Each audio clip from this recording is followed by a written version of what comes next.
All right. Well, good afternoon, everyone. It's very quiet. It's a little more quiet in here this afternoon.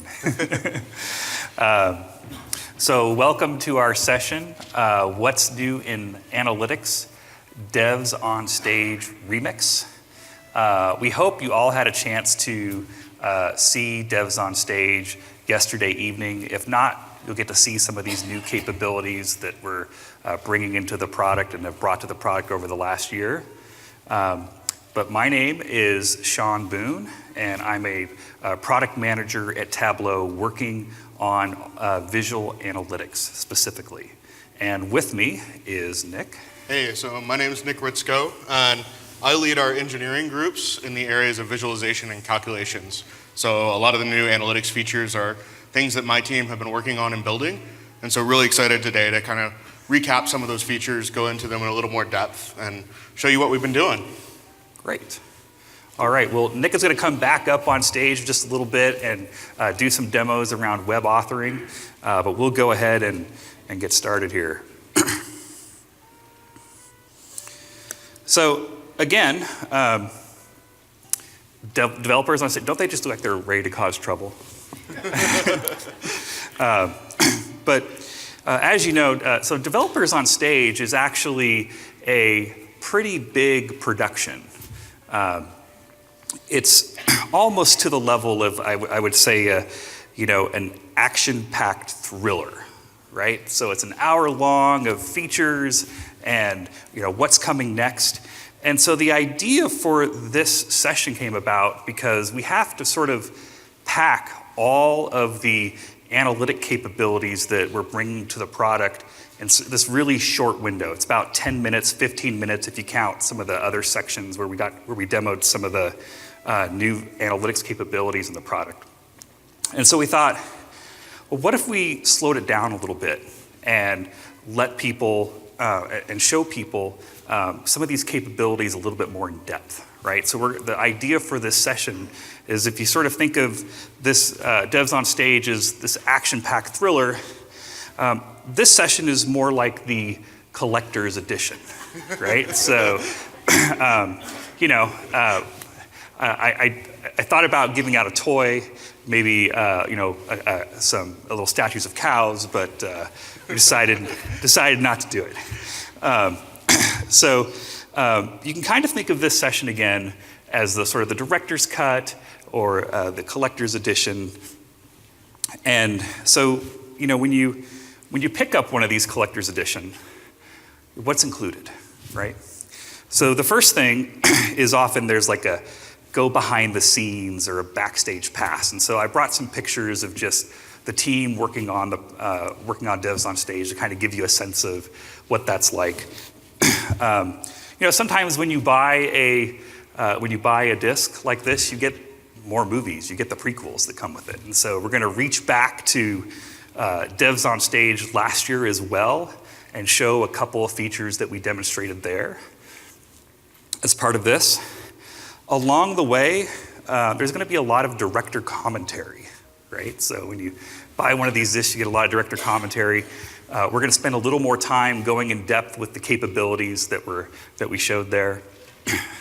And then you also get, a lot of times, bonus scenes, right? Or alternate endings and things of that nature. So we've added some additional features in here that we didn't show last night.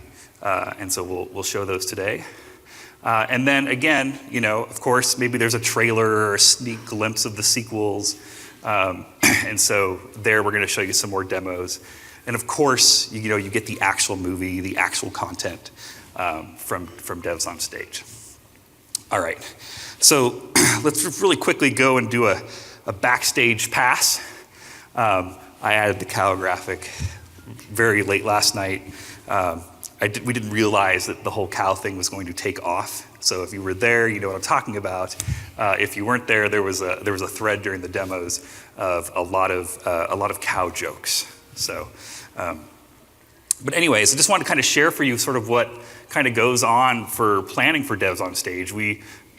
It's about a 4-month planning effort that we go through, and it changes and sort of takes shape during that 4 months. It doesn't start with hey, we've got all the demos figured out and all the features we want to show, and it sort of organically builds over that 4-month period.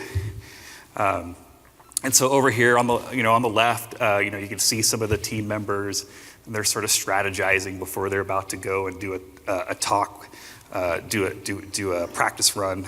And then last night, this is Rachel getting ready to go up on stage. They're not used to having all this makeup on, for example. Kent last night was just like, I've never had this much makeup on in my entire life. This is crazy.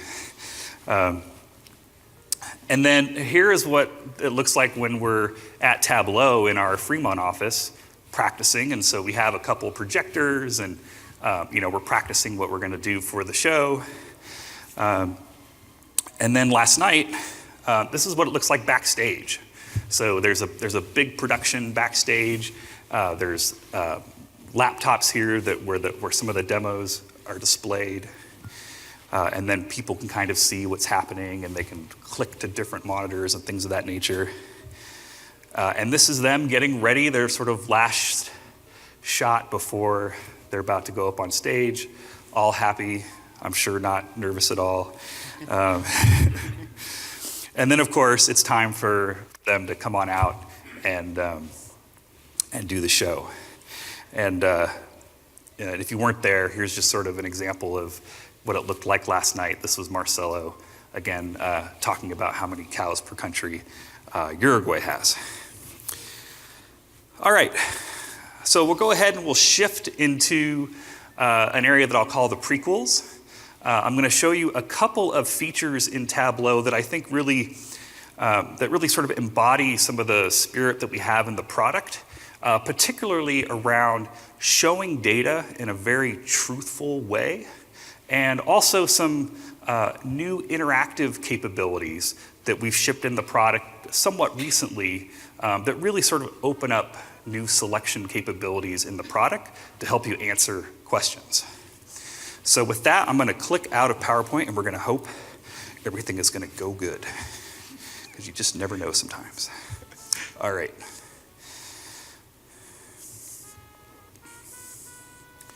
All right. So this first example here is minimum wage data from the state of Nebraska. Now, I know Nebraska pretty well. I lived there for 8 years while I went to school. And so I have some history there, so I was sort of interested to see what did the minimum wage look like when I was there.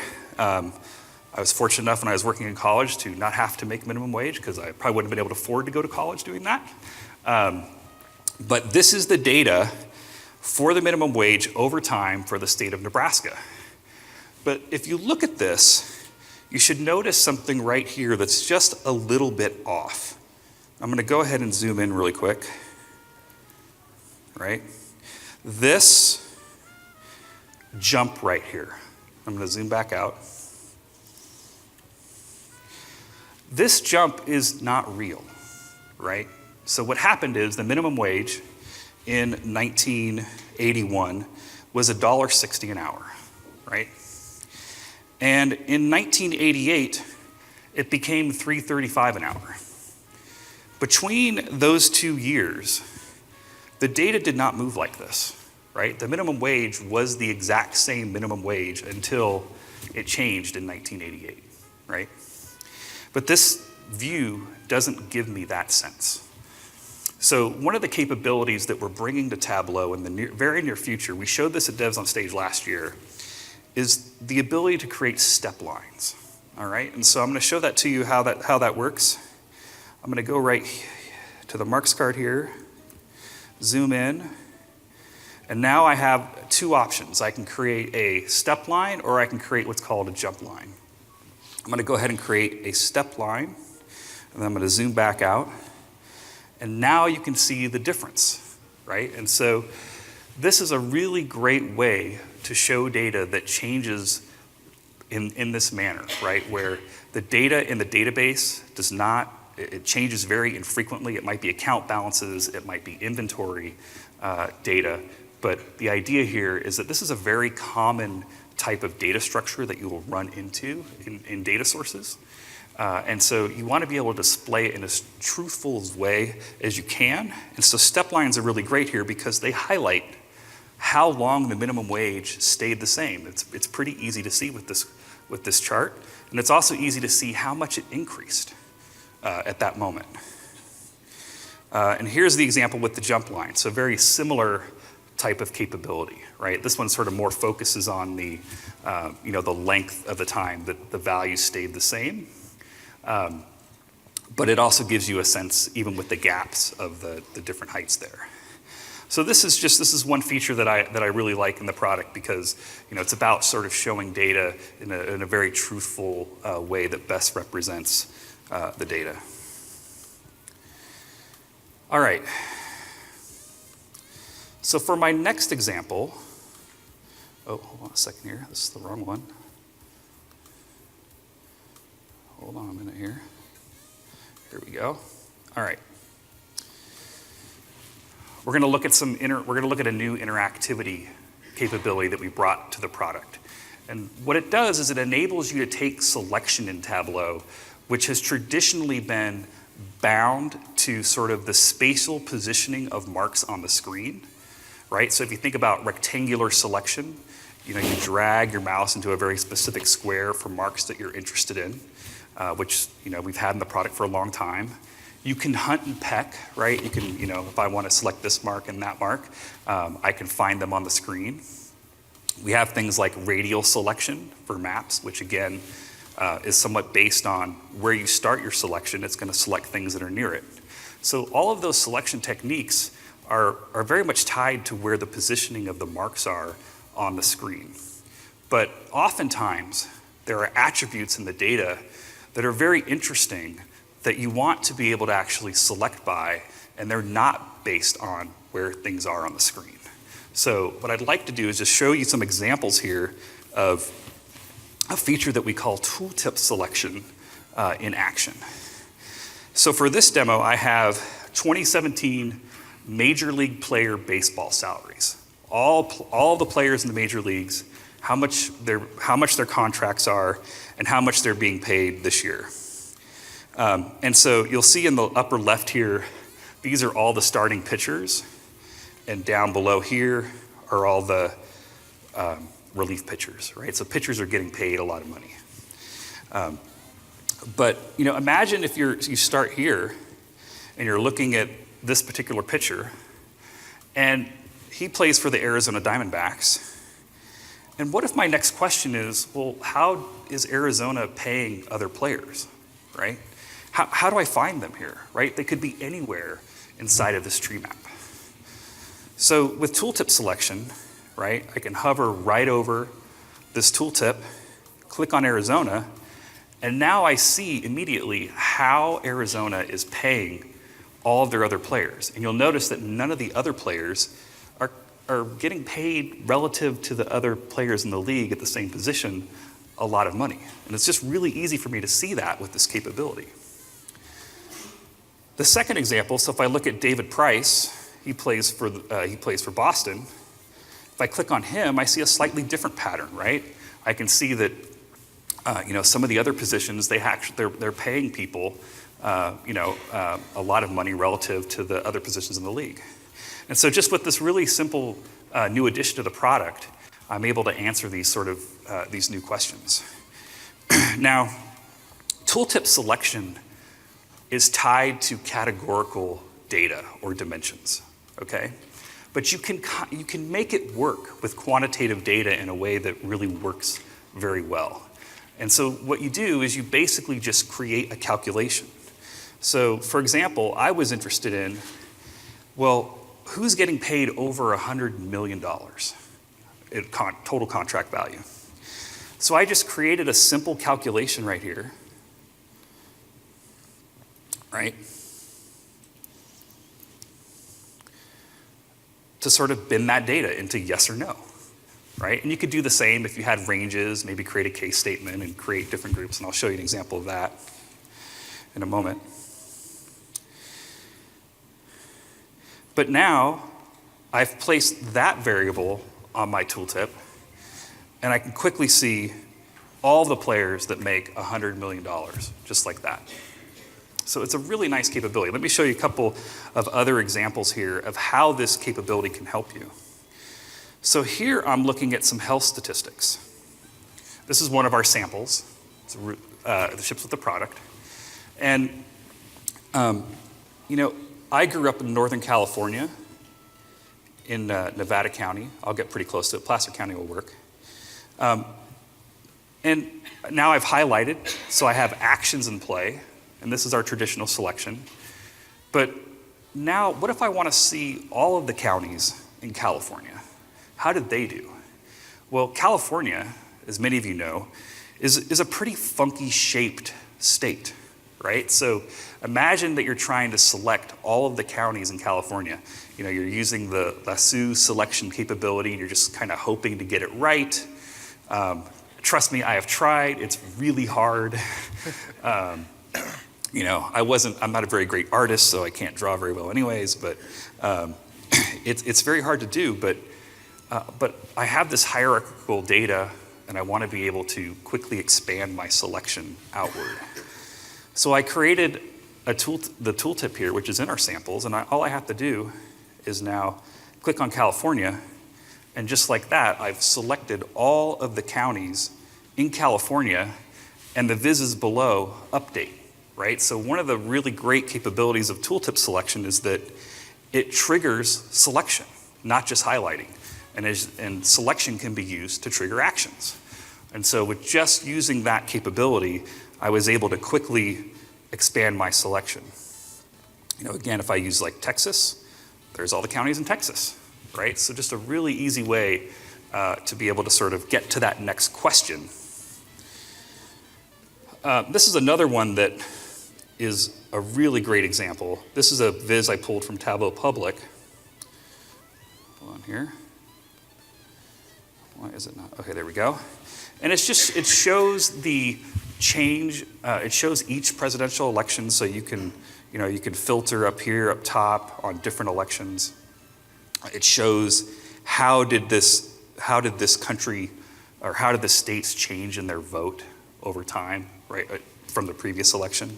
It's a beautiful, beautiful viz. But I added some capabilities here so that, for example, if I look at Nebraska, what if I want to quickly select all the states that voted Republican? Well, I just used Tooltip Selection, and now I have all the states that voted Republican, right?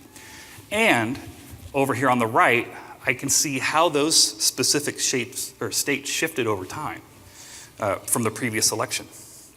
What if I want to see, who was the last election winner, right? So here's all the states that basically, when they get added in, they flipped from the previous election. And so now I can easily see that in my map, in my hexagon map here, just by using this very interactive technique around tooltip selection. And I've even binned these into things like, show me the close Republican states. If I go to California, I can quickly get to all the Democratic states, those that voted moderate Democrat, and those that voted Democrat in the last election. And so as I play through this data, I can really get a sense of how things changed over time. And all I did was just add tooltip selection to the tooltip here. All right, so that is what I have for Prequels.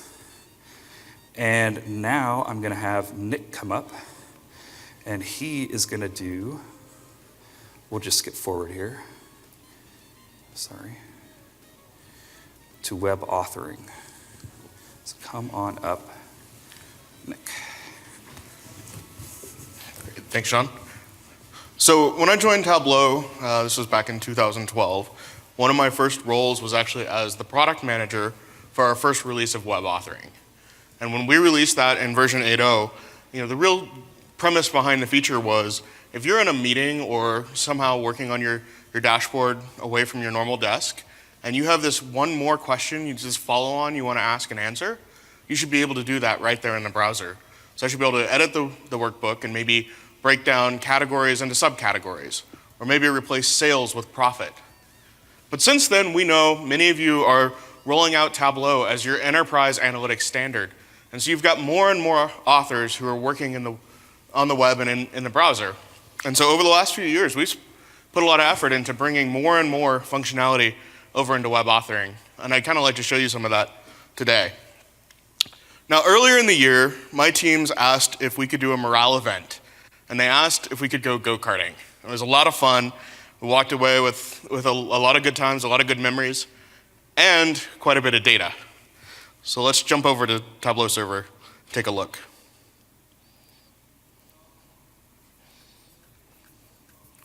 So here I am in Tableau server, and the first thing I want to do is to find my data source.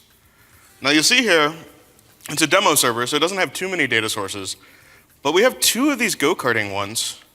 And if I come over here and look, I can see one was published by Matt, who's a manager on my team, and the other was some character named Koopa Troopa. That seems sort of fishy, so let's take a look over here, and one of the things you saw last night, we now have certified data sources on Tableau server. So you can go in right here and see exactly which of the data sources is the one that we trust. And I see a note here that says these are the official lap times, no cheating allowed, so I suspect something fishy was going on. We'll jump into that data set, and from here I'll start a new web authoring session. Now this data set contains the ultimate bragging rights for the team. Each row in the data set shows a car making a lap around the go-karting track. Now the first thing I notice here is that some of these measures, like car number and heat number, lap number, those are really more categorical in nature. I'm not going to aggregate on those. And so the first thing I want to do is just drag these up into my dimensions area and switch them over to being dimensions. And you can already see we've brought that same drag and drop ease of use into the browser that we have in Tableau Desktop. Now the first question I wanted to ask myself was, how many laps did we do as a team? We were there for about half a day, maybe a little longer. So I'll double click on number of records, and you'll see here we did almost 700 laps. Now the next question I wanted to know was, who was the fastest driver? So we'll start just by breaking down number of records by driver and do a quick sort here. And you'll see something interesting. This is our first insight, which is not everybody got the same number of laps. So that's really interesting. We see over here there's a person called themselves driver 2 who only did a few laps, maybe decided go-karting wasn't their thing. And on the other end, we have Danica Patrick. So you'll notice that we were able to put in our own fun little names here. So we have 8-year-old kid and speed racer, Danica Patrick, awesome driver. So if we wanted to, we could slice and dice this data by the creative folks in the group and the less creative folks in the group. But I'll spare you that today. What I do want to do, though, is I want to see what was the average number of laps. So I'll come over here to the analytics pane, grab an average line, and drag it out into the view. And here, I've created my average. Now, you've been able to do that for a little while in web authoring, but one of the newer features we've added is the ability to come in and customize that average line, that reference line. And you'll see here, I can click edit, and I get this full dialog. Looks very similar to the desktop one. And I can go in here, I can change what value I'm using, change the computation, maybe do min, max, sum. But what I really want to do here is I want to create a custom label, say average, colon, and insert the value. Now one thing you may notice is as I'm making changes here in the dialog, the view is actually updating in real time, semi-real time. So every time I make a change, it posts back to server and updates the view. This is something great about working on server. We're able to do a little more of that interactivity right here as you're going. So a lot of these are semi-modal. So here I can see now that I have my average is 26.576923. That's not really a useful number in this case. So another new feature we've added to web authoring is the ability to do some basic number formatting. So I'll click up here, and I'll say that I want to format this number, and maybe I want no decimal places. Just give me a nice round number. And there, you can see my reference line has been updated. So now we can see that Danica actually got quite a few more laps than average. She finished 30 laps, and the team average was 27. This doesn't necessarily tell us who's the fastest, though, but we'll save this for now. So we'll say total laps per driver, and save this point in our analysis. I can come down here and duplicate sheets, just like in desktop. And from here, we want to maybe look at time and how time played into things. I'll add time to the view, and I'll make this an average. So again, here in the web, you can grab any of your fields, any of your measures, and you can change aggregation levels. You can move measures to dimensions. We've got quite a bit of functionality that we've ported over the last couple of years. So when I make time and average and sort, you'll see that the same two names end up at the top and bottom of the time view as well. So driver 2, who did the fewest laps, actually had the slowest time. So he or she must have decided that this racing thing really wasn't for them. But on the other hand, Danica Patrick over here really just wiped the floor with everybody. She was consistently faster lap after lap. But that's an average. Maybe we want to look at a distribution of data just to double check that she didn't just have one really great lap or there wasn't an outlier in the data set. So I'll go ahead and save this. I'll clean this view up by dropping number of records. And we can save this view as average lap times. Now for the next view, we want to look at how were the laps distributed across the team. Did we have everybody going really fast, a bunch of people going really slow? What did that distribution look like? And to do that, we want to build a histogram. Well, now in web authoring, you can grab your time field here, click on the pill, and choose Create Bin. And now we have numeric bins right here on the web. Now Tableau, just like in desktop, it'll automatically suggest how big that bin size should be. That's not terribly relevant if we're doing racing to have 1.6 seconds. I think 2.0 seems a little more like a round number. So we'll take that, we'll open number of records, we add our bin to the view, and now you can see the distribution of lap times across the group. Now that still doesn't answer our question of how did Danica compare to her peers? So we'll grab driver, pull it out to level of detail, and I can actually turn on the quick highlighting tool. And now, as I mouse through the various drivers, I can highlight their lap times against the rest of the group. And so we see here that Danica's laps were definitely skewed to the left, and here's that driver 2 again who was skewed to the right. So a really great way, right here in the browser, I can ask questions about distribution, about timelines, how the team did. Now we also know you want to do some more formatting in the browser. That's one of the places where web authoring falls a little short of desktop, has to be around formatting and look and feel. But we're making strides here as well. So coming soon, you'll be able to actually adjust the size of the headers. So you can make them a little bigger, maybe make them a little smaller. Or actually, you know what, in this case, since it's a histogram, maybe I'll just hide the header completely. And we've also brought rich text editing to the web. So now I can name my sheet here, and I can say, let's call this distribution of lap times. I can make this bold, hit apply, and now I can do rich text authoring right there in the web. Now this has come to a few places, certain text fields, not all of them. Another example of where we haven't gotten this quite in yet is tooltip authoring. So in web authoring, you can't yet author your tooltip, but someday this will enable us to build that functionality. So we'll call this distribution of lap times and save that as a tab. Now by now we know that Danica is going to get her sponsor's renewal next year, but this is auto racing, and there's two reasons people come to see auto racing. One is because they want to see their favorite driver standing on the podium, drinking the milk or being sprayed with champagne, whatever, whether it's F1 or IndyCar. But the other thing we like to see is we like to see the bumps and hiccups and accidents. So let's see how the group did with that. So to do that, I'll tell you a little bit about our day. The first half of the day was qualifying rounds. So the goal was just to go get the fastest lap time you could. And then the second half of the day, we actually broke the groups into 3 different heats. So we had the fastest drivers competing against each other, the medium drivers against each other, and the slowest drivers against each other. So we'll start by filtering our data set here by round, and we'll take out all of the qualifier data. So we're looking only at those final rounds. And then we'll look at it by heats. So we'll pull that out. And we want to look at lap data. And we want to look at position. I'm going to do a couple sleight of hands here. I'm going to switch the line type here, or the mark type to line, and I'll bring driver out to color. And you'll see the view that we just created. So this view, each line is a different driver, and as it moves left to right is each lap of the race. And the positioning shows where the person is in the pack.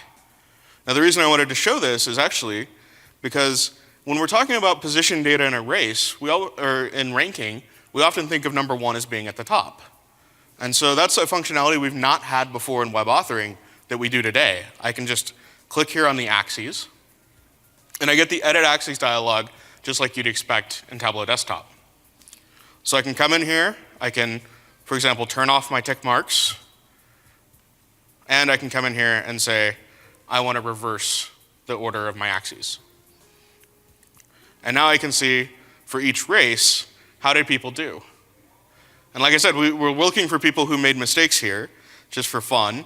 And so you can see here, this guy, who nicknamed himself Awesome Driver, actually managed to wreck in the first lap and not recover at all. So I think the takeaway here is if you're gonna go go-karting with your peers, you should make sure that your name reflects your driving ability, or you're gonna be called out in a session somewhere. So that's authoring of sheets. And I'll go ahead and call this position. Now, I'll also just for fun, I'll show you that you can also author dashboards. We showed a little bit of this last night. I won't make the world's prettiest dashboard, but I just want to show I can grab these sheets, and I can pull them all out into the view.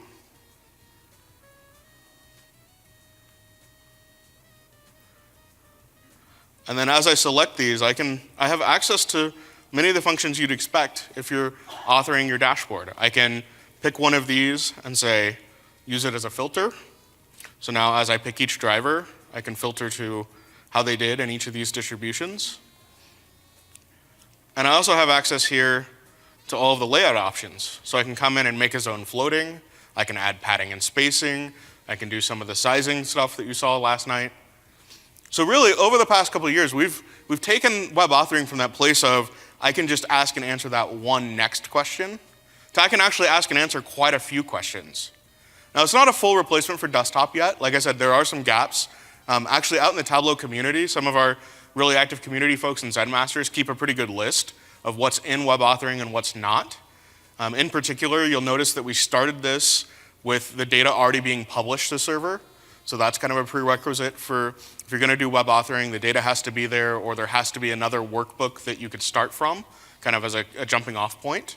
But really, more and more, there's a lot of functionality out there where you may not have to actually go back to Tableau Desktop. So if you're just in the flow of analysis, you're looking at your daily subscription that came in, you want to go in and ask a question and drill in a level or two deeper, this may actually be a really great tool for that scenario.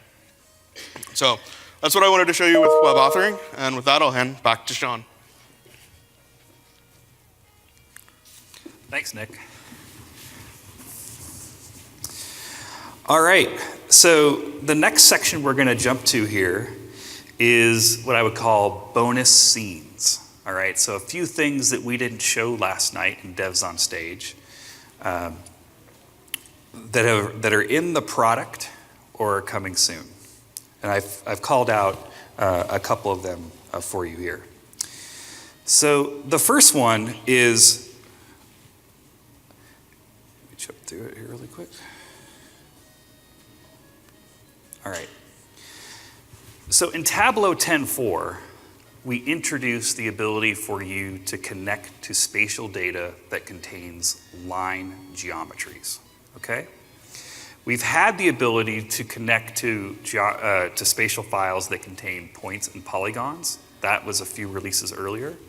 But in this new release, we added the capability to connect to lines. And already, I'm going to show you a few examples here of what people have created with this capability. And then I'm going to show you how easy it is to go ahead and use it. So the first example here is I've got railroads in the US, right? And I can quickly highlight different, oh, it's not highlighting. There it goes. And so, I've got a highlighter built on here, so it'll highlight that particular railroad. Another example here of all of the communication cables connecting the world. I love this one. This one's beautiful. This is flight data. And all of these have been created just over the last couple of weeks since we've put this feature out into the market. These are roads in Ohio, so if you know Ohio really well, this is a way to sort of navigate the roads or to see the roads in Ohio. And of course, you don't just have to show the geometries, you can apply data to them as well. Here's one that our Tableau Public Director, Ben Jones, built. It's showing all the Forest Service trails. So, I'm sure he loves to hike, and you can see all of the Forest Service trails. And this is another one showing the U.S. road system. But I want to show you how easy it is to actually use this feature. So here I've got a blank worksheet, and we're going to go out and we're going to connect to some spatial data. So I'm going to go right here and choose Spatial File. And I have a shapefile here that shows all of the rivers in the US. And their lines. So I'm going to go ahead and open that. All right. And I'm going to go ahead and zoom in on this column right here. All right. It's the geometry column, and you can see that it has a line string in it. Now, if we were to show you what's in the line string, you would see a bunch of latitude and longitude coordinates that sort of make up what that line looks like. But we just put line string there for you. And to create the line, all I have to do is take this geometry field, add it to the view, and I'm done. Right? So there are all the rivers, waterways in the US. Or sorry, yes, these are actually rivers. I called them roads, they're rivers. And I can put state on color, right? So if I want to just see I want to be able to look at them by state. Notice how the states jump out. So just a really easy way to be able to connect to this type of data that's available out on the web. Maybe you have transportation data, like some of the examples that I showed previously, and you're able to now show that in Tableau along with applying metrics to it and being able to display it. It's a really nice capability. The next thing that I want to show you is a feature that we released in Tableau 10.4.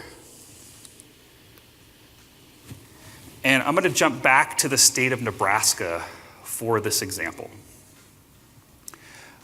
So again, I lived in Nebraska for 8 years, and there's kind of a running joke there that the third largest city in Nebraska on Saturday is the college football stadium, right? So you have Omaha, Nebraska, you have Lincoln, Nebraska, and then the stadium inside of Lincoln, Nebraska is the third largest city, and then there's a lot of smaller cities in Nebraska. So I knew this data contained a lot of small cities.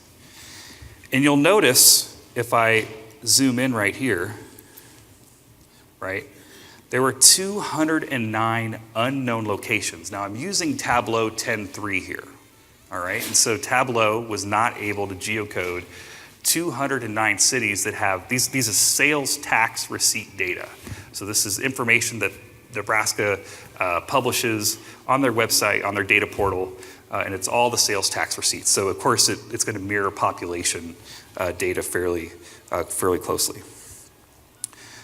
But in Tableau 10.4, we took the number of cities in Tableau and we increased it tenfold, okay? And so, if you have a viz like this, and previously, you'd sort of be stuck, right? You'd have to go, at this point, you have some data, 12 out of 220, that have been successfully geocoded, and now you have to go geocode the data. right? And these might be customers that bought something online. They maybe came into a store, but now I'm stopped. I have to go find the geocoding data if I want to map this data. So I'll show you what this looks like in Tableau 10.4. Same exact data set, Tableau 10.4. I'm going to click on city. Oh no, it did not just do that. Come on. Oh no. All right, so here's what's going to happen. I'll show you what happens. Hopefully this will, so you can see that they're there. That's interesting. Edit locations. You just have to trust me. There's two unknown. They are Dakota County, which is not a city, and null, which is the total row, right? So Tableau was able to show all of the cities. Unfortunately, we have a screen snafu here. I'm not sure what happened. All right. Let me jump back out here. Oh. There we go. All right. All right, I'm going to jump to spatial analytics, which was a big theme in our devs on stage last night. Hopefully this switches over. Come on. Yay. All right. So with the completion of linear geometry support in Tableau, we now have the ability to show lines, points, and polygons. These are native data types in Tableau now, okay? And so when you have these native data types, you can start to do things with them. And one of the things I'm going to show you is what we call Spatial Join. Now I'm going to jump out here again. And for this demo, I wanted to answer a question that has been on my mind for a while. And that is, which country has the most Starbucks per capita? And let's see here, where did we get? Here we are. And I'll get to the reason of why I'm interested in this topic in a moment, but it's partly related to this. This is a news story. Used to be from one Houston. Starbucks on this Houston corner. Then there were two. Now there's three. That's a lot of Starbuckses on one street corner. Yeah, that's a lot of Starbucks. The third opened up Wednesday inside the new bookstore. I think it's hilarious. I think they should put another one where the bank is. Then you'd have four, it'd be even. From the new location, you can sip your Starbucks and gaze at the other two. With so many options, how does one choose? Because I live across the street, it's just easier to go to that one. But if I was feeling more, adventurous, I'd go to the one with the drive-thru. The differences almost split up a marriage. Kyra likes the hot apple fritters that only one location has. But this side has a little bit of a better view. There we go. All right. Yes, so now this was in...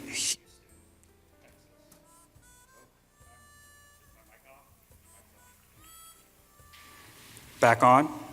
All right, good. All right, I'll go back to our deck here. Houston's a very large city. You might think that this is just a phenomenon that happens in a large city. But that's not entirely true. You see, I live in a small town in Washington called Snoqualmie, Washington. There's about only 10,000 people that live in this town. And, to give you an idea of how small we are, we just got our first Safeway, all right, which is like a, big time, right? And I'll tell you, sometimes I just go to the Safeway. I don't have any intention to buy anything. I just like to go in there because it's all modern and it makes me feel like I'm in a big town. I don't know. I mean, but I do one thing when I go to the Safeway, because inside the Safeway, of course, what do they have? They have a Starbucks, right? Now, this is a new shopping complex that they opened up. And the Safeway is not the only building in the complex. If you look over to the left, it's kind of hard to see in this picture, but there is, over on the left, there is another Starbucks, a dedicated Starbucks. So yes, when I'm feeling adventurous, I walk 20 yards that way and get to the next Starbucks.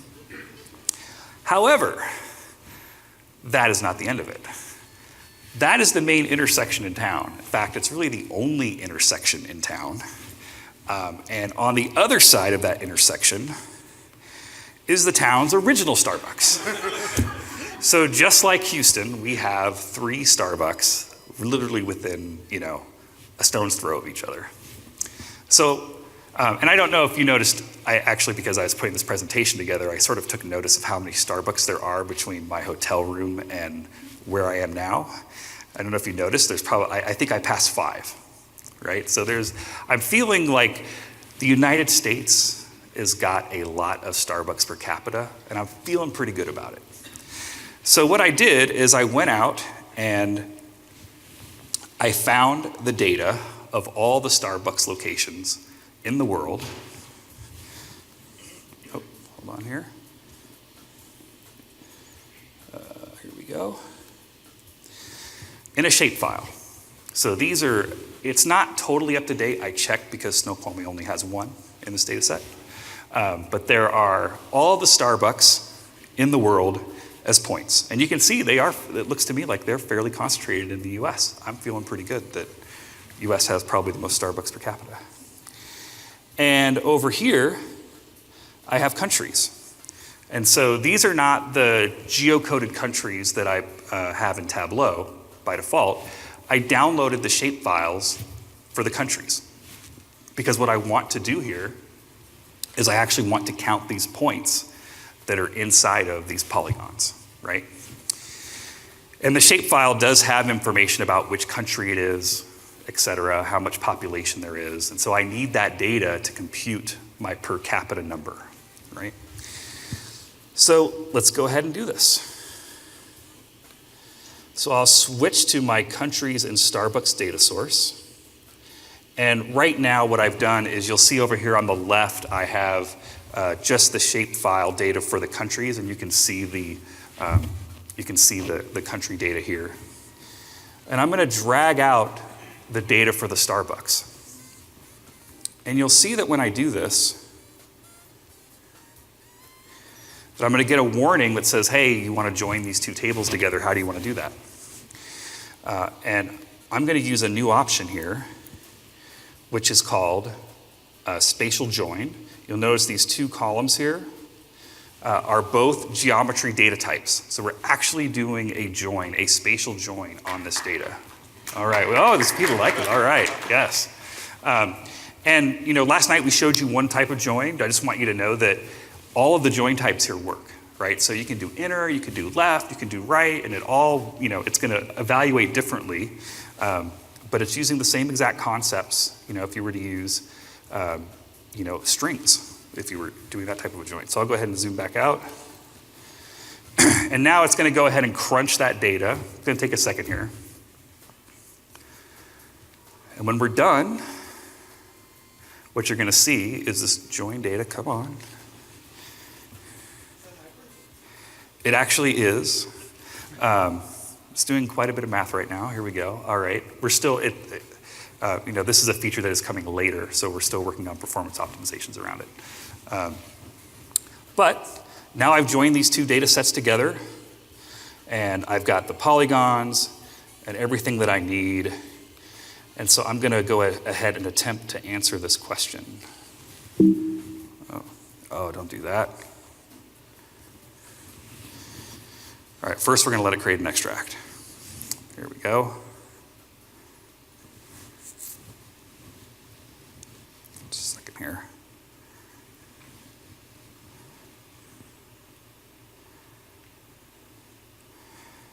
Come on, come on.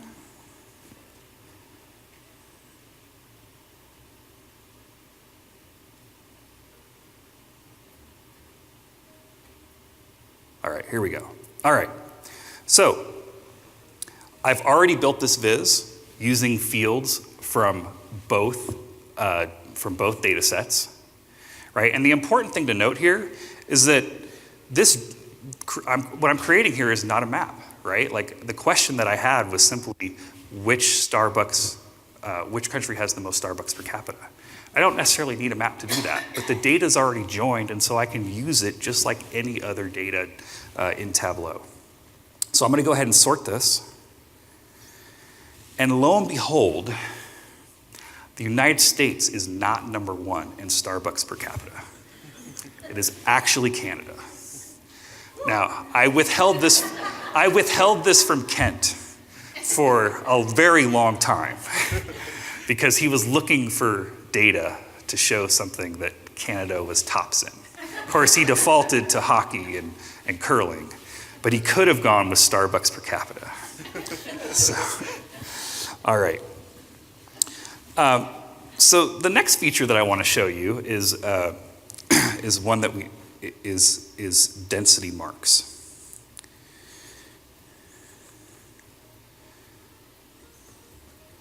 One second here. All right.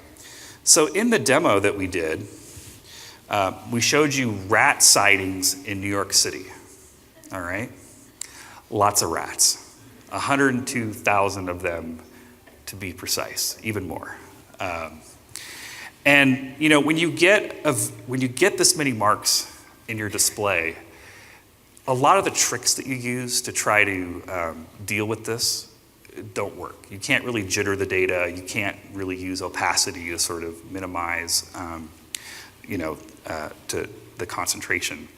And so we're going to be adding this new capability to do heat maps. And I wanted to just spend a little bit of time showing you the types of things that you can do with heat maps. So the first example here is these rat sightings. Click on density. There we go, just like that, much faster this time. You can see immediately where the rats are concentrated. We might have a little bit of internet connectivity here. But the other thing while I'm here, what I want to point out is that there's some additional capabilities that come with this feature. So the way this works is that you can sort of imagine that there are marks underneath here, okay? And they're being stacked on top of each other. And when you're done, you have sort of a count of how many marks are stacked on top of each other. And that's what is used to create this gradient. And so I can use the size to sort of change the sort of diffusion, if you will, of this heat map, right? So I can shrink it down, and that will mean the underlying marks that compute it are getting smaller, and so the concentration changes a little bit. Now, because this is a map, I probably also want to be able to see what's underneath it, right? And so you can use opacity here, shrink it down a little bit, right? And so now some of that detail from the background maps is available, right? So you'll have all of this capability with heat maps. I'll show you one more example here, going back to baseball. So this is data of every baseball pitch, baseball savant data. I filtered it down to like the last few months. There's roughly 307,000 marks here, right? And the middle part is the strike zone, right? And so, in fact, I put Tooltip Selection on this just to kind of see what it would do, so I can quickly select all the pitches that were called strikes, right? Clearly, there are some batters that have a justifiable beef with some of these calls, right? And I could do the same thing for pitches that were called balls, right? So, you can see how they kind of miss the center of the strike zone there. But I can create a heat map with a scatter plot. And so I was interested in finding out, well, how does whether the batter's left-handed or right-handed, how will this sort of change this distribution? So I can just add batter stance on columns.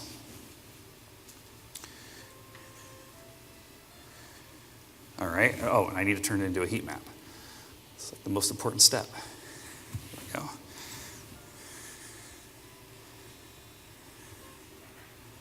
All right, So depending on where the batter is standing, you can see very clearly they're trying to pitch them inside, right? So on the left-handed batters, it's a little bit closer to the left, and on the right-handed batters, the concentration is a little more to the right. But it's not just the batter who's left-handed or right-handed, right? It's also the pitcher. So I can add the pitcher throws dimension to this viz on rows. And now you can see another pattern that emerges, right? So a left-handed pitcher is going to throw the ball down like this, and a right-handed pitcher is going to throw the ball down like this. And if you look at these scatter plots, they're inverted in that way. So you can actually see that mechanic in play in this scatter plot. All right, so another feature that we now have in beta, we'd like to show you, is Viz and Tooltip. So this is a very highly anticipated feature. We're running low on time here, so I'm going to go really quickly.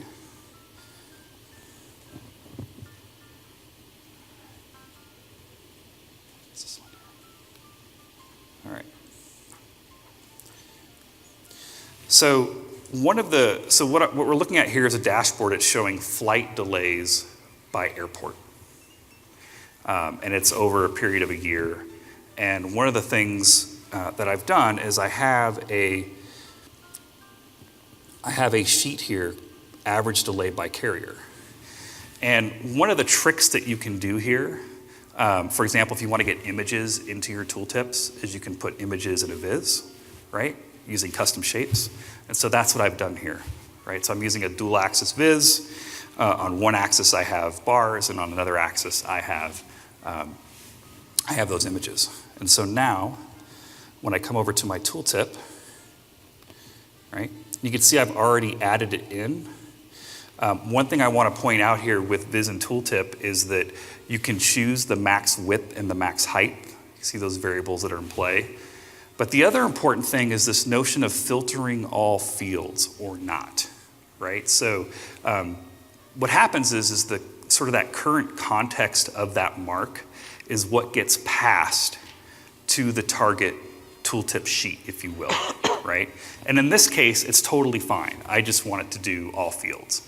But you can just go up here if you want and change all fields using the insert menu and change the fields that you want to have shown. And you can have, not just one, but you can comma delimit them and have different ones that are shown. So, again, now I've got this really nice view showing me average delays by city, right? And of course, as I mouse around, I can see how that changes really quickly, right? Looks like Alaska does pretty well. And it's keeping up with me pretty well too, right? So I have responsive tooltips on here and it's just working really fast. A couple more examples I can show you. Again, if we go back to this election,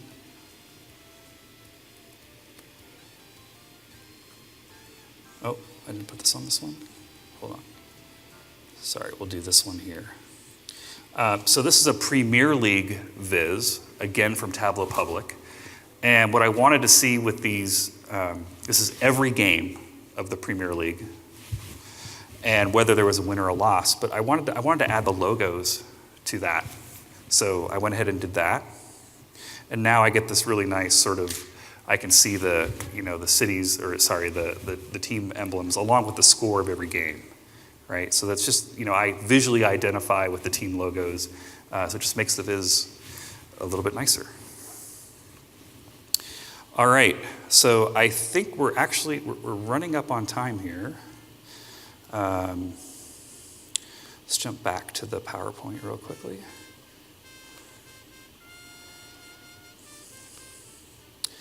So to close out here, just wanted to summarize some of the new capabilities.